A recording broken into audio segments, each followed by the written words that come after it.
Alright, good morning mga bro idol. So andito na tayo sa spot, no? Ito yung first spot natin. Time check, alas 6:43 ng umaga mga bro idol. At dito tayo unang mag-fishing. So dito na tayo. In 3, 2, 1. Patay ang makina.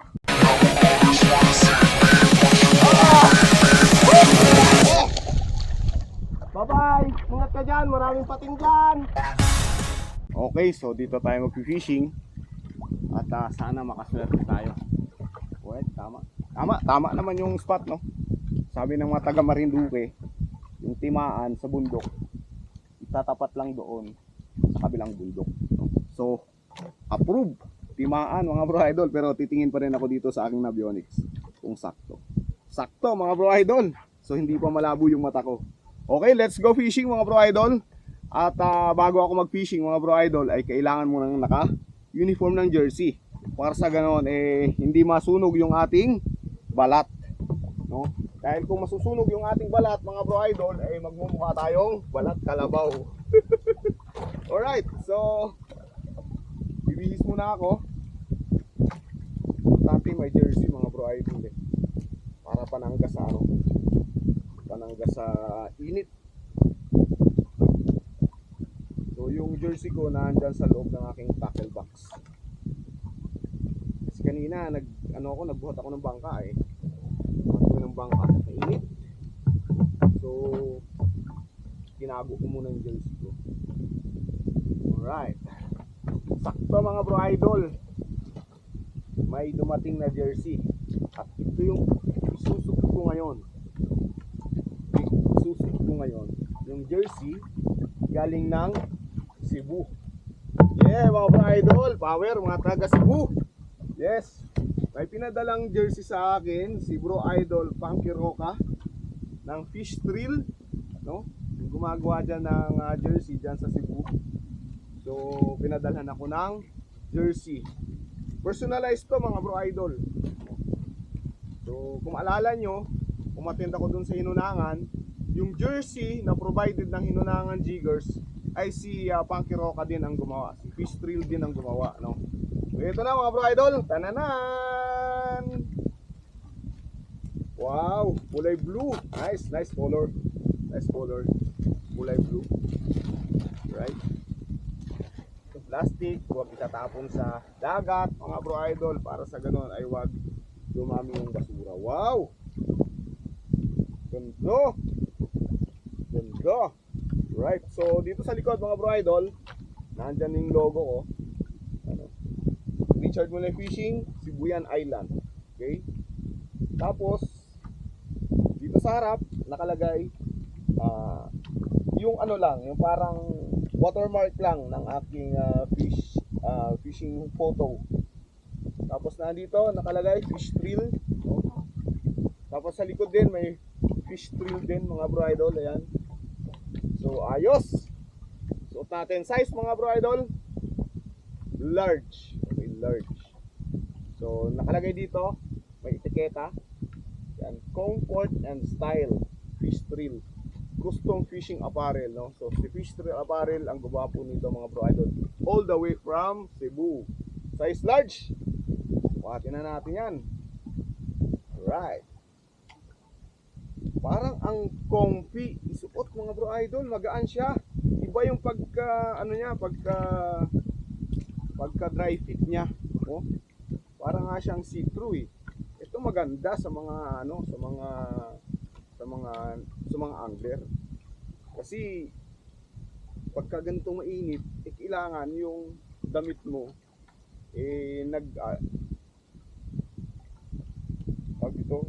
tawag ito yung comfortable, no? Okay?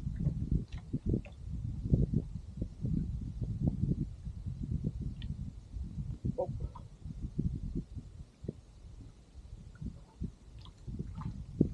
Ito lang Yun!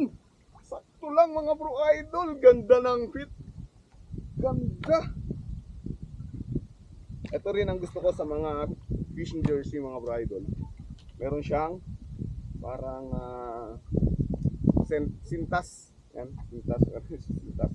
Para sa ganun, pagka mainit na mainit, pwede nyo itago yung mukha nyo, ganun no. Wala na, yan na lang, mata na lang no. So importante yan sa mga jersey. So sa mga naggagawa ng jersey, importante sa aming mga angler yung tali na to. Basta in case na gusto mong itago yung mukha mo, yan, pwede. Alright, ganda, ganda. Oh, ganda ng tela na ginamit. Oh, ganda. Ayos. So itong design na to mga bro idol ay exclusive lang sa akin. So kung gusto nyo mga bro idol, i-message nyo lang ako. Para sa ganon, makapagpagawa ako ng madami at maibenta ko sa inyo. Merchandise ko na rin to mga bro idol. Ayos! Maraming salamat bro idol Punky Roca o Fish Trail Apparel dyan po sa Cebu. Mabuhay po mga taga Cebu. Shout out na rin kay Joe Carlo Pastor na bumili ng pusit, no? At pinadala sa akin. Bumili siya dyan sa Tabuan. Thank you bro idol Joe Carlo Pastor. Tapos importante din mga bro idol na meron tayong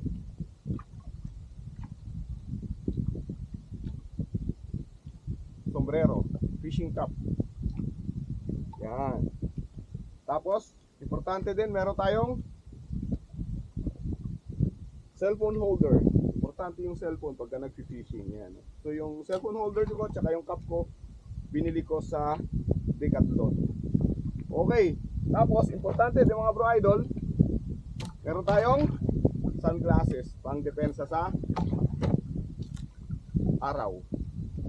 Tapos importante din, meron tayong gloves pang depensa sa ating kamay. Kasi pagka mga malalaki yung mahuli natin, tapos hinawakan natin leader line, tapos nagpumiglas, ako yari, madadali yung kamay nyo kung magkamali kayo ng land sa isda. Okay? Sige, pagka nakaland kayo ng mga shellfish, hindi na kailangan maghanap pa ng tela para dakmain sa tuka yung sa bill yung shellfish. May gloves na kayo eh. So yung gloves ko mga bro idol ay binili ko sa Lazada. Ang brand nito ay Kingdom gloves, fishing gloves. Tapos yung aking sunglass ay binili ko din sa Lazada, Rockboros ang pangalan, ang brand. So aprobado yan. Okay, so complete attire na tayo sa ating fishing session sa araw na to.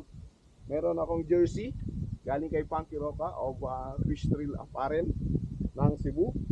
Meron akong cellphone holder, meron akong cap, meron akong sunglass, meron akong gloves. So yan mga bro idol, ayos. So muli mga bro idol, gusto kong magpasalamat kay Punky Roca of Cebu City ng Fish Trail Apparel dyan po sa Cebu. Power ka bro idol, thank you. Okay, tapos mga bro idol, dahil medyo tinanghali na ako ng gising ng palaot, magmamano-mano na lang ako. Traditional fishing kung tawagin dito sa amin ay taw-taw. Ito lang ang gamit ko mga bro idol para sa ganun makahuli ng lapu-lapu. Mamaya na lang ako trolling pagka may nakita akong tawag dito, mga wahoo, sige mga taligi. Okay, dala ko naman yung mga mga pang trolling ko tsaka pang jigging. Pang jigging tsaka pang trolling isa lang. Okay mga bro idol, sige. Mag-uumpisa na akong mag-fishing. Balitaan ko na lang kayo pagka may nahuli ako. Bye-bye!